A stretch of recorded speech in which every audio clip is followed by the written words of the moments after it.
I love a comfy buffet dress, but sometimes you just need an accent belt so you can look as good as you feel. My name's Christine, and today I'm going to show you how to make 3 different accent belts. This first accent belt is super easy to make.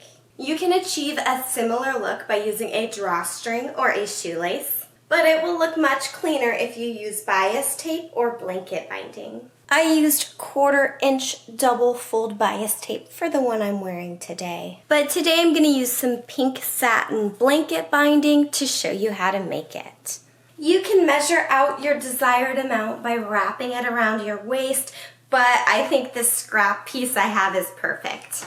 This is the easiest one to sew. Just pin your bias tape together and sew along that outside edge. And that is how you make a bias tape accent belt. Make the second belt with a strip of fabric that is 4 to 6 inches wide. And you can make it as long as you want, but you'll get more ruffle if you use a longer piece. This piece of fabric comes from the hem on the skirt I made in my video on the easiest way to make a skirt, so it is just a little bit bigger than my hips. And you can use any type of elastic you want for this, but I think elastic bias tape is a little more comfortable because it's more relaxed. Measure this bias tape by stretching it around your waist and then cut off the excess. Start by folding the full length of your fabric right sides together. And sew it closed using a straight stitch. Then turn the whole thing inside out.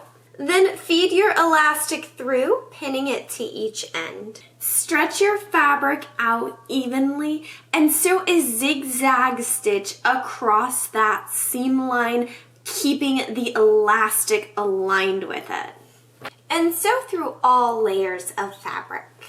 And we're going to finish this off with a French seam. So sew your 2 ends together. Then flip them and sew another seam to encase that seam allowance. And that is how you make a ruffled accent belt.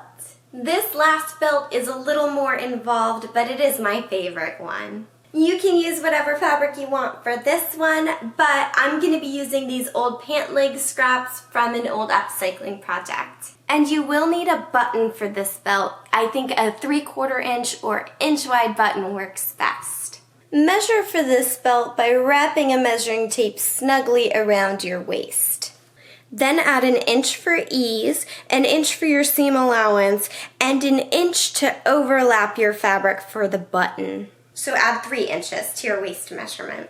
Cut 2 strips of fabric that are as long as your waist measurement plus 3 inches and make them about 1.5 to 2 inches wide.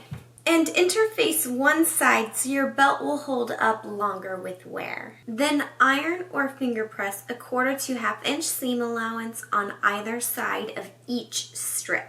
And pin your 2 pieces together, making sure you tuck down the ends. Then sew a rectangle around your entire belt to seal your 2 pieces together. Press it for good measure. Then sew on a buttonhole and a button. And that is how you make a fitted accent belt with a button.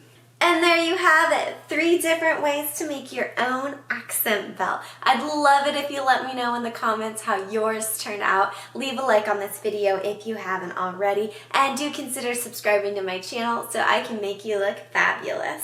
Thank you for watching my video, everyone. I'll see you next week.